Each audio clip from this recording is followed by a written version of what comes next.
Patriots, it's been revealed that over 50 million rand has been spent on deporting illegal immigrants in just 5 months. And what does the EFF propose?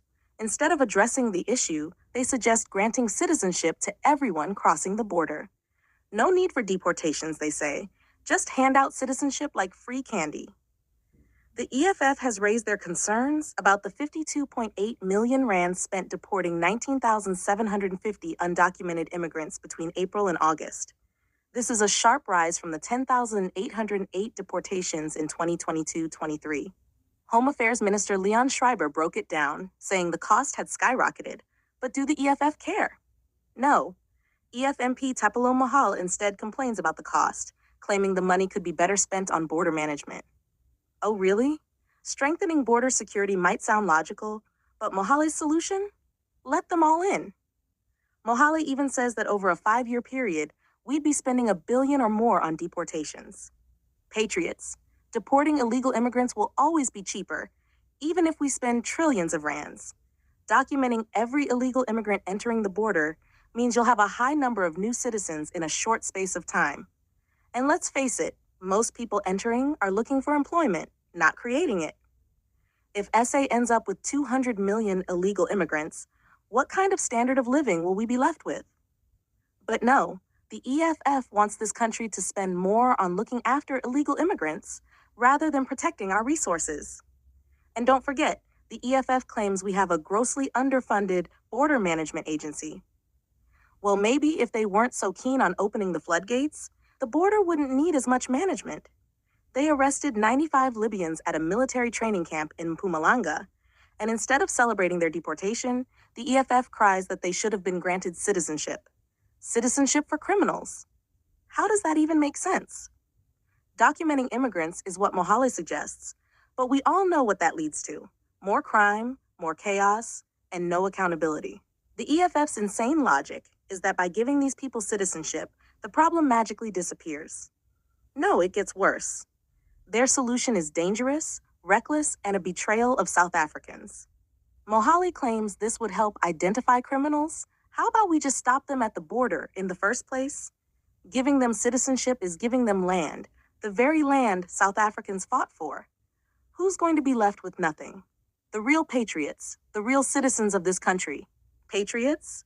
The EFF is nothing more than a twisted copy of American left-wing politics, making promises they can't keep, harming the very people they pretend to care about. Even if they hand citizenship to every illegal immigrant from Zimbabwe, Pakistan, and Bangladesh, these people will never vote for the EFF. They're not as gullible as the EFF thinks. The real cost of this madness isn't just 50 million rand, it's our future. The EF's plan is dangerous, unpatriotic, and an insult to every South African who has ever fought for this land. We cannot afford to let their madness prevail. Patriots, we all know about the 95 Libyans who were deported, and they were here illegally. But the EFF? Oh no, they think these people should have been given citizenship instead. How ridiculous is that? This year alone, we had 90 illegal immigrants found in a house in Primrose. And as usual, the NGOs and media twisted the story, claiming these people were kidnapped. In Edenvale in 2023, more than 40 Ethiopians were supposedly rescued. And just last week, 45 more Ethiopians were rescued in Sandton. But you know what?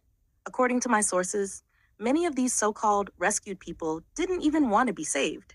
In Edenvale, when the police and ambulance arrived to help, these Ethiopians jumped walls and escaped. Imagine that. I almost forgot to mention, this same situation happened in Primrose last year.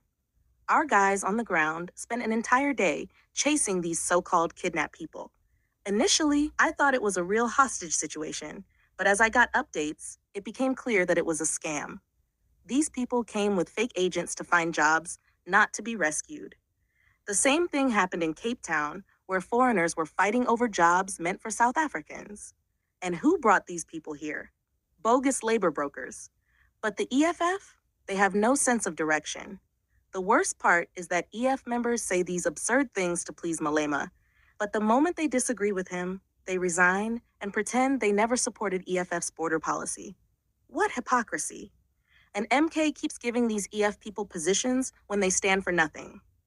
We patriots, have been preaching patriotism without asking for anything in return. We don't want positions. We want what's best for South Africans.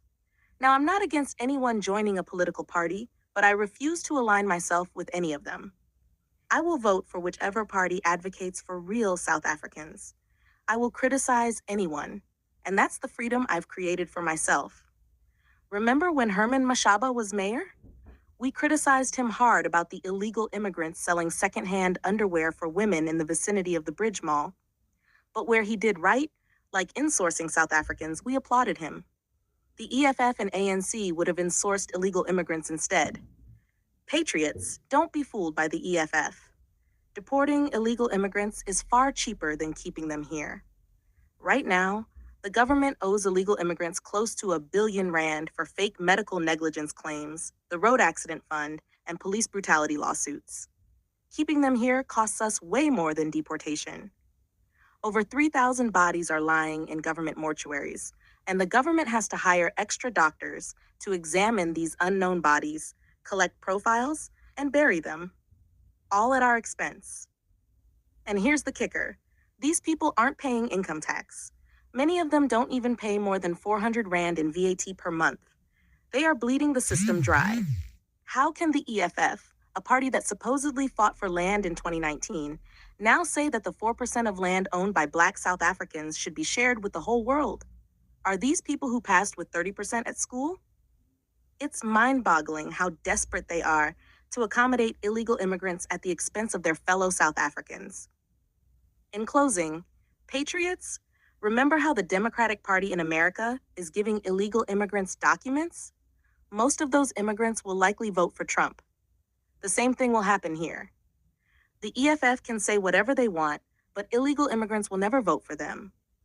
We know Zimbabweans vote for the ANC, but because of our relentless fight, many of them are now scared to vote in South Africa. Meanwhile, they vote in Mozambique because Mozambicans aren't as xenophobic as us.